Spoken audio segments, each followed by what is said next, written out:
Hi, this is John Lockwood for John Next Door and Crafts 2.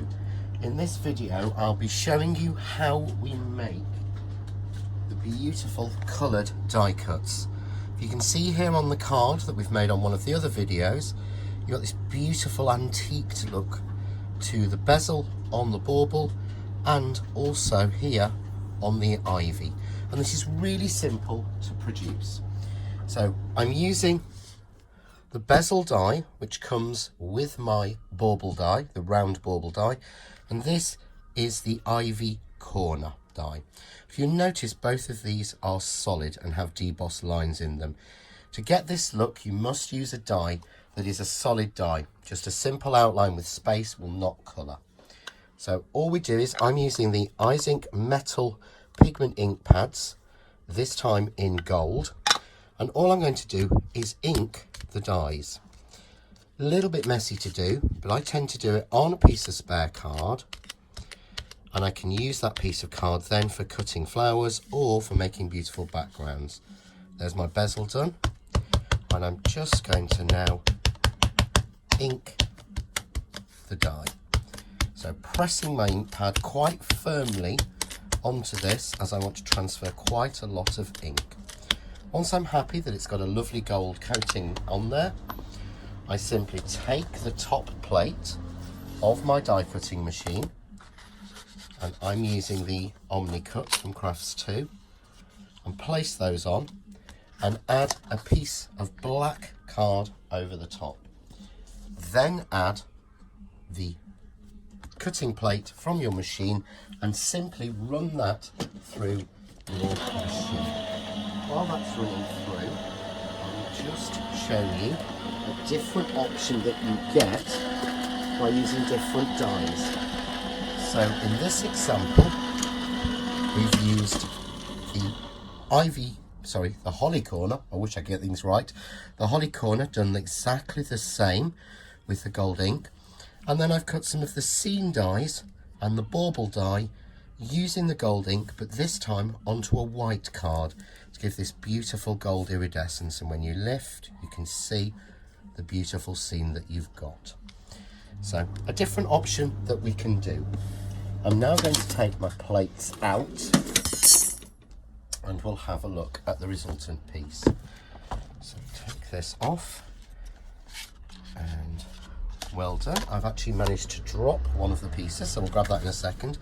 But here you can see, if I take out the ivy, I get a beautiful edge, which will be perfect for an aperture on a card. But I also then get the ivy all beautifully antiqued in gold.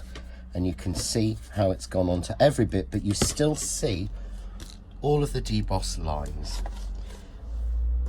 All I need to do now, as I would do standard, is simply pop out the little bits. I'm using a 300 GSM pure black card, however it will work on most weights of card. I wouldn't go much higher than about 300. Just get the little bits out of that. Never the most exciting thing to watch, I know, but always better to do it. There we go. Just to show, there we go. Move those out of the way, and we've got that beautiful corner, and there is our bezel.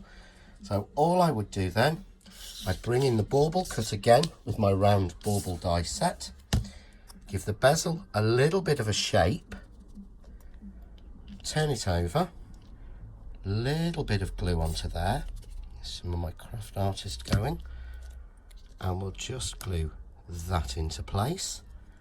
And on the reverse of the ivy, all I tend to do is put little blobs of glue on. You don't want it stuck down and glued down absolutely everywhere, as then it doesn't look quite as natural. And this is designed to be the perfect size to fit as a corner onto the bauble or the snow globe die.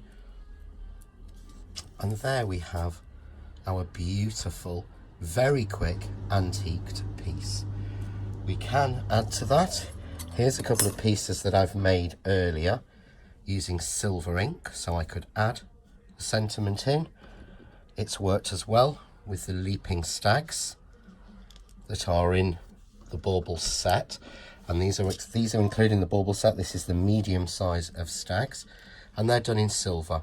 But hopefully a really useful technique that you can use to make lots of different cards and lots of different options. And just to show you what I've done is, if you want to see how this is used, then watch the snowy background technique video number 2, and it will show you how we've used the bauble on this to get this beautiful light up night sky bauble box card. That's it for this technique, but please, for more inspiration, visit my blog, which is www.johnnextdoor.blogspot.com. Enjoy.